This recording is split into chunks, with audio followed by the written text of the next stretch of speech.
সুপ্রিয় শিক্ষার্থীরা, আজকে আমরা আলোচনা করব এবিটি টেস্ট পেপার পেজ 449 নিয়ে।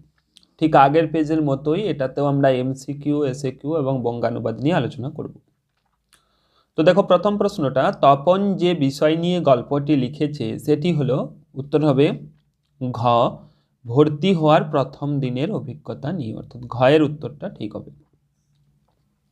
জামা অদল বদলের বুদ্ধি কার মাথায় এসেছিল?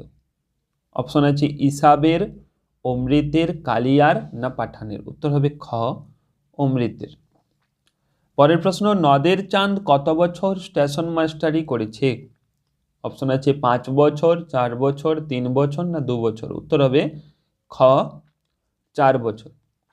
পায়ে পায়ে হিমানির বাঁধ, হিমানি কথার অর্থ কি? উত্তর হবে খ, তুষার। এলো ওরা কি নিয়ে ওরা এলো? উত্তর হবে গ, লোহার হাতকড়ি। উত্তর হবে গ, লোহার হাতকড়ি। বজ্র শিখার মশাল জেলে কে আসছে? অপশন আছে শুভঙ্কর, ভয়ঙ্কর, শঙ্কর না দিগম্বর। উত্তর হবে খ, ভয়ঙ্কর। পরের প্রশ্ন, তারও ছিল ফাউন্টেন পেনের নেশা কার কথা বলা হয়েছে? উত্তর হবে ঘ, শরৎচন্দ্রের। পরের প্রশ্ন, বাংলা ভাষায় বিজ্ঞান চর্চার প্রধান বাধা হলো? উত্তর হবে ঘ, বাংলা পারিভাষিক শব্দের অভাব। পরের প্রশ্ন, সত্যজিৎ রায়ের অনেক সুন্দর নেশার একটি ছিল? উত্তর হবে গ, লিপি শিল্প। পরের প্রশ্ন, একাধিক কর্তার পারস্পরিক ক্রিয়া বিনিময় বোঝালে কি হয়? অপশন আছে প্রযোজক কর্তা, উক্ত কর্তা, উহ্য কর্তা না ব্যতিহার কর্তা। উত্তর হবে ঘ, ব্যতিহার কর্তা।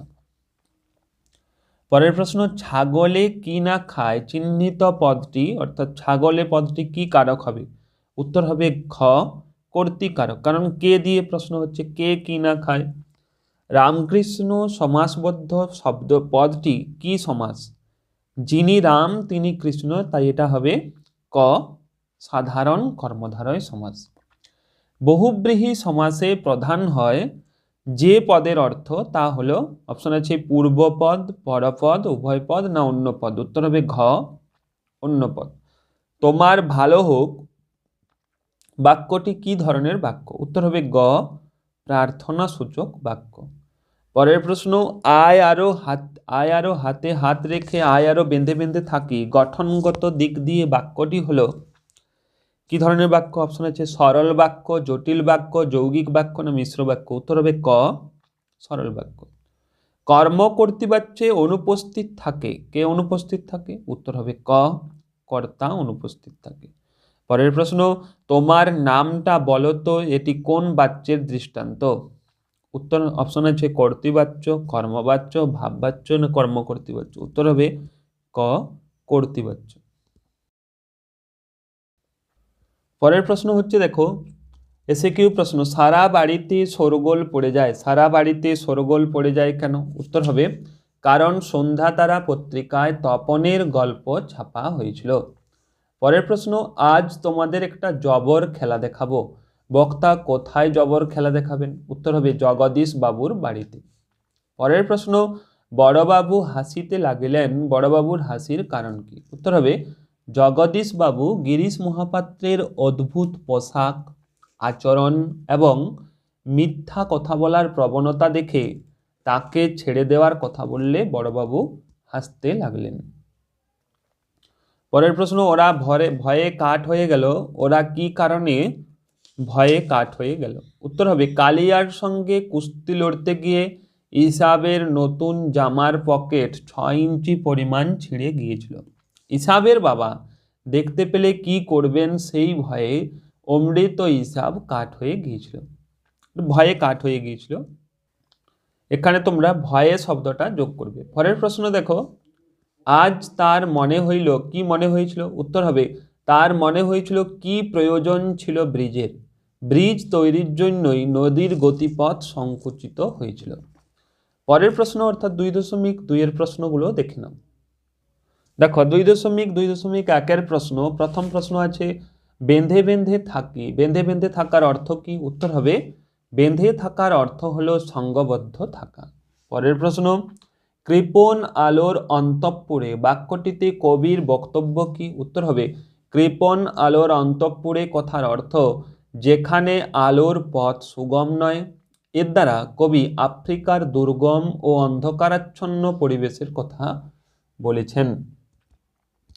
পরের প্রশ্ন, কাঁপিলা লঙ্কা, লঙ্কার কেঁপে ওঠার কারণ কি? উত্তর হবে মেঘনাদ ধনুকের ছিলায় যে টঙ্কার দিয়েছিলেন সেই টঙ্কারে লঙ্কা কেঁপে ওঠে।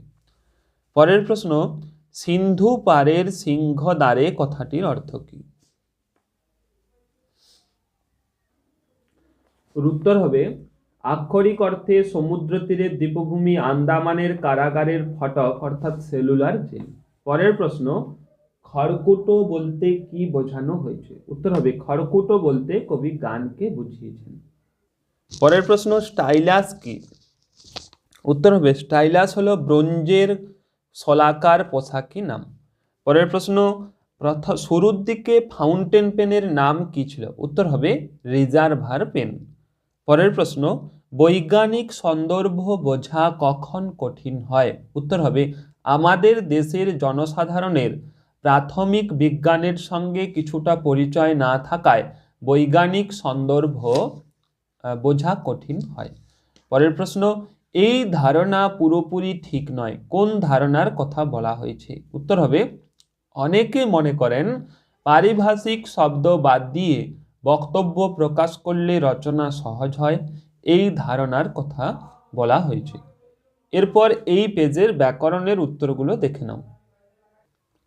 2.4.1 প্রশ্ন, অনুসর্গ কোন জাতীয় পদ? উত্তর হবে অনুসর্গ হলো অব্যয় পদ।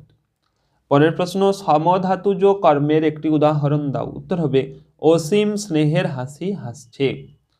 পরের প্রশ্ন, ছোট মাসি ব্যাসবাক্য সহ সমাসের নাম। উত্তর হবে ছোট যে মাসি সাধারণ কর্মধারয় সমাস। পরের প্রশ্ন, নিত্য সমাসের একটি উদাহরণ দাও। উত্তর হবে গ্রামান্তর অন্য গ্রাম। পরের প্রশ্ন, আমাদের পথ নেই কোনো অস্তর্থক বাক্যে লেখো। আমাদের একটাই পথ। উত্তর হবে আমাদের একটাই পথ। পরের প্রশ্ন অর্থাৎ 2.4.6 লেখার পাত বলতে শৈশবে আমাদের ছিল কলাপাত, জটিল বাক্যে রূপান্তর। শৈশবে আমাদের লেখার যে পাত ছিল তা হলো কলাপাতা। 2.4.7 সেই মেয়েটির মৃত্যু হলো না, কর্তৃবাচ্যে রূপান্তর করো। উত্তর হবে সেই মেয়েটি অমর রইল। পরের প্রশ্নের উত্তর, বড়রা শিখিয়ে দিয়েছিলেন, কর্মবাচ্যে রূপান্তর করো। বড়দের দ্বারা শিখিয়ে দেওয়া হয়েছিল। পরের প্রশ্ন, তুমি এখনো শোনোনি, ভাববাচ্যে রূপান্তর করো। তোমার এখনো শোনা হয়নি। পরের প্রশ্ন অর্থাৎ শেষ প্রশ্ন, আসক্তিহীন একটি বাক্যের উদাহরণ দাও। উত্তর হবে ধনু স্কুলে চড়ে সাইকেলে গেল। অর্থাৎ এটা আসক্তি মানে পরস্পর বাক্য শব্দগুলো নৈকট্য অর্থাৎ নিকটে থাকবে না। এরপর এই পেজের যে বঙ্গানুবাদটা রয়েছে সেই উত্তরটা তোমরা দেখে নাও। দেখো বঙ্গানুবাদের প্রথম line, our life is short. প্রথম সেন্টেন্সের উত্তর, আমাদের জীবনটা খুবই ছোট। দ্বিতীয় সেন্টেন্সটার উত্তর, কিন্তু আমাদের অনেক কিছু করতে হবে। এটা হচ্ছে দ্বিতীয় সেন্টেন্সটার উত্তর। 3 নম্বর সেন্টেন্সটা দেখো, human life is nothing but collection of moments. উত্তর হচ্ছে মানুষের জীবন কিছু মুহূর্তের ছাড়া আর কিছুই নয়। শেষ লাইন অর্থাৎ শেষ সেন্টেন্সটা দেখো, তাই আমাদের এক মুহূর্ত বৃথা নষ্ট করা উচিত নয়। এই হচ্ছে আমাদের বঙ্গানুবাদের উত্তর। এইভাবে পরবর্তী পেজগুলোর উত্তর খুব শীঘ্রই পেয়ে যাবে। তাই চ্যানেলে নতুন হয়ে থাকলে তোমরা চ্যানেলটি সাবস্ক্রাইব করে রাখো। ক্লাসটি যদি তোমাদের ভালো লাগে তো অবশ্যই একটি লাইক করো।